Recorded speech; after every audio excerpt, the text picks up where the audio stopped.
It's time for an update. And this update sucks. No, maybe some people would have seen it coming, but as I put in some of my previous videos, about 2 weeks ago I got pretty sick on the trail, and I thought it was pneumonia, and turns out a few days later, after a couple of tests, it was COVID. And so that was in South Lake Tahoe. I ended up spending about 10 days there trying to heal and recover, and it was pretty expensive, but aside from that, I felt better when I left after about 10 days, and I thought I was going to be okay to get back on the trail. So I took a bus from South Lake Tahoe up to Truckee in California, where I was going to then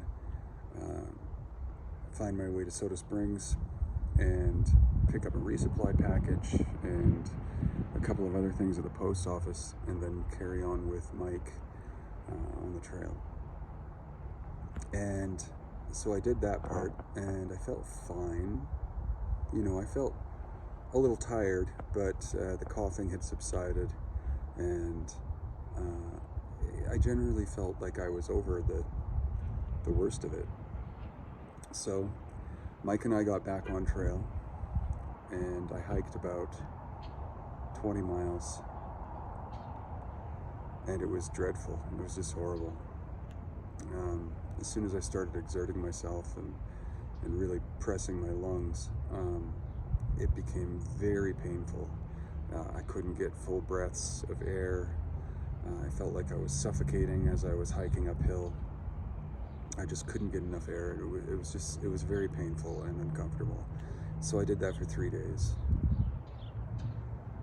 Or was it 2 days? I don't know. It was 2 days. And I got to mile 1,165. It was a beautiful, beautiful part of the trail. Climbing up climbing up a mountain, beautiful green pasture side of the mountain, overlooking a valley and a lake, and it was just gorgeous, but I couldn't enjoy it, and I was just in too much pain. I sat there for about an hour with Mike discussing what to do, and decided that it would be best for me to go back to Truckee to try and get some more R&R and healing time. So I hiked back the 15 miles to the freeway and went to the rest area on the freeway and got a ride back to Truckee. But after that 15-mile hike, my lungs were done, and I just couldn't stop coughing, and my body was exhausted, and I guess I just couldn't get enough air for my muscles, oxygen into my muscles, and so I decided to get a train and go home from Truckee, which is now what I'm going to do. I've got a ticket and I'm heading home. It was such a hard decision to make. Even after I left Mike on the trail, I went back and forth on the trail. I kept going back a quarter of a mile, and then I'd say, no, I can't stop. I can't give up. And so then I'd go back up the trail a quarter of a mile. And then because it was all uphill, I just remembered why I'd made the decision to go back, because it just was too painful. So I sat there for another hour, just sort of taking it all in and looking at the trail and the scenery and sort of saying goodbye to it. As I sat there on the side of the mountain contemplating going home, or going back to Truckee at least, I was texting my mom, I was texting Jen, and just trying to talk to somebody and say what I was going to do, and I don't know, maybe get somebody to tell me not to do it, or tell me that it was okay.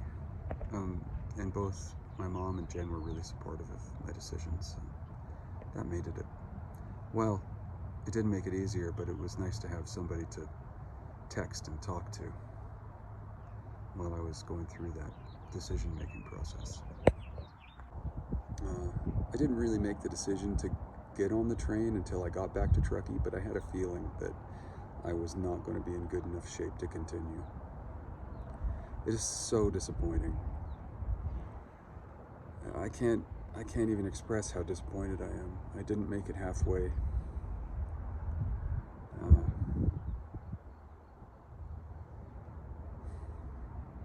I guess maybe one day I'll be able to come back and pick up where I left off, or do different parts of the trail, maybe Oregon and Washington.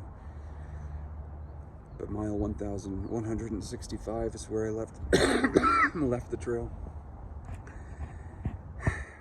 How do I feel? Well, I'm disappointed, like I said, and at the same time proud of what I did. I got through 700 miles of very difficult desert terrain, and then through the Sierras to Mammoth. And I'll never forget climbing Mount Whitney. It was one of the best moments of my life, to be able to get up to the top of that mountain. And then a couple of days later, go over Forester Pass, which was the highest mountain pass on the Pacific Crest Trail at 13,200 feet. It was an incredible experience. And the trail that came right after that, and then Kearsarge Pass after that, was one of my best days of hiking. I did 21 miles, 2 mountain passes, and really pushed myself farther than I thought I could go. I was really pleased that day. I missed a couple of, I missed a few of the peaks in the Sierras because rumor had it there was a lot of really high and dangerous rivers to cross and a lot of snow left up on the mountains, and I just wasn't sure I was into that because people were saying it was a bit risky or sketchy, and so Mike and I both decided to miss I don't even remember which peaks they were, but there was a lot of peaks in the Sierras that were still covered in snow. So anyway, I did the better part of 1,165 miles, which is no small feat. I went through a whole bunch of challenges on the way. I had sprained my ankle,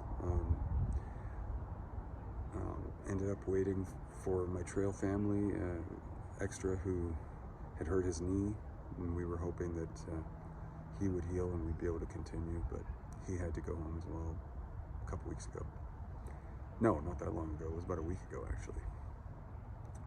And that brings me to one of the most important things about this trail was the people that I met, and how it was just wonderful. I mean, on the trail you meet people, you become close really fast, and those people become important to you in a way that I can't really describe. It's just it's fantastic and amazing. And so Jen and Vince, I think, will be lifelong friends for me, and they're really great, amazing people. Mike Backsplash, you are one hell of a guy and a great hiker and understanding and patient, and I'm gonna miss all of you. And I can't forget Poppins, who was there at the beginning, and quite a character, Poppins. Really funny. And your presence was missed on the trail after you left. And Pilgrim, and of course Matt and Hannah, Not Sorry, and Quadfather, who is an amazing hiker. I used to call him the hiking juggernaut, but all of these people mean a lot to me, and I'm gonna miss them. Matt and Hannah are up in Oregon right now hiking away, and Pilgrim, he's a bit of a mystery. He always turns up somewhere, but I don't know where he is right now. And Vince and Jen, who are already back home, and I'm really looking forward to seeing them back home at some point. Like I was saying, I think friends for life. So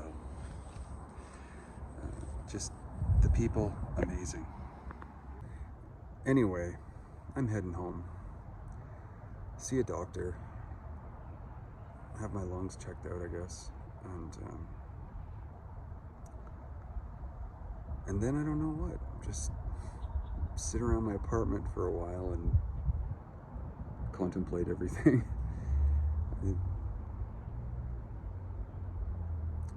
Yeah, I know I should feel pleased and proud of what I've accomplished, but I'm really disappointed to be going home.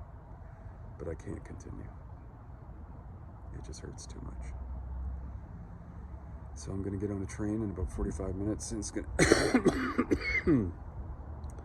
take me down to Sacramento and then up to Seattle, where I'll get a connecting bus to Vancouver. It's gonna be a long train ride too. It's about 35 hours in total. Not looking forward to it, but then again, I haven't been on a train in a long time. It should be kind of fun. Anyway, that's my update. And that's all I got to say for now.